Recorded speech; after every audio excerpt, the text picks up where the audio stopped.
5 August ছাত্র জনতার অভ্যুত্থানে পতন হয় শেখ হাসিনা সরকারের, পালাবদল ঘটে ক্ষমতার। এই পট পরিবর্তনের সঙ্গত কারণেই প্রত্যাশা করা হচ্ছিল এবার চাঁদাবাজি দখলবাজির অবসান ঘটবে, কিন্তু তা হয়নি। বরং দেশ জুড়ে হঠাৎ করেই শুরু হয় বিভিন্ন পর্যায়ে নানা রকম চাঁদাবাজি দখলবাজি। রাজনৈতিক দলের নেতাকর্মী ছাড়াও অনেক সংগঠন ও গোষ্ঠীর ব্যানারেও বিভিন্ন কৌশলে হেন অপকর্ম শুরু হয় পুলিশ সহ আইনশৃঙ্খলা রক্ষাকারী বাহিনীর নিষ্ক্রিয়তার সুযোগ নিয়ে। চাঁদা না দিলে শিল্প কলকারখানা ও ব্যবসা প্রতিষ্ঠানে হামলা, ভাঙচুর ও অগ্নিসংযোগ করা হয়।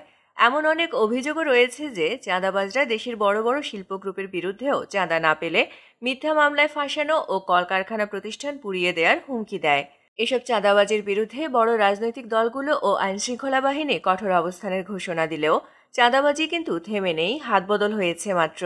নেপথ্য থেকে তো বটেই, প্রকাশ্যেও বিভিন্ন রাজনৈতিক দলের নেতাকর্মী পরিচয়ে, এমনকি বৈষম্য বিরোধী ছাত্র আন্দোলনের সমন্বয়কদের পরিচয় দিয়েও চাঁদাবাজির খবর আসছে।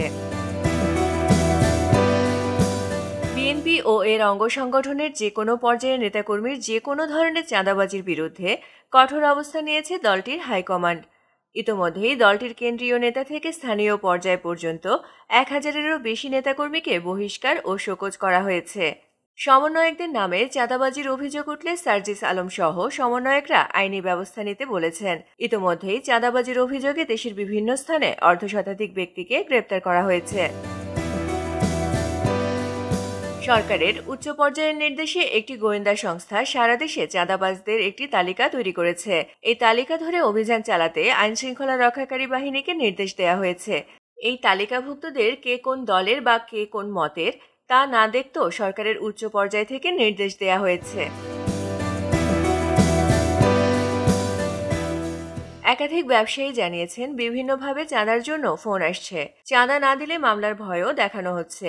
পুলিশ প্রশাসনও নিষ্ক্রিয়। বিভিন্ন স্থানে সেই রাজনৈতিক চাঁদাবাজরাই দখলদারত্ব চালাচ্ছে। ফলে নতুন উদ্যম নিয়ে ব্যবসায়ীরা যে কাজ শুরু করবেন তাতে ভাটা পড়ছে। এতে বিনিয়োগ বাধাগ্রস্ত হচ্ছে, ক্ষতি হচ্ছে অর্থনীতির। নাম প্রকাশে অনিচ্ছুক এক শীর্ষ ব্যবসায়ী বলেন, আওয়ামী লীগের পতনের পরও একই কায়দায় চাঁদাবাজি শুরু হয়েছে। আগের সরকার ব্যাংক ও আর্থিক প্রতিষ্ঠান লুট করেছে, এরা এখন ব্যবসায়ীর টাকা লুটপাট করছে। ফারজানা পপি, দৈনিক সমাচার, ঢাকা।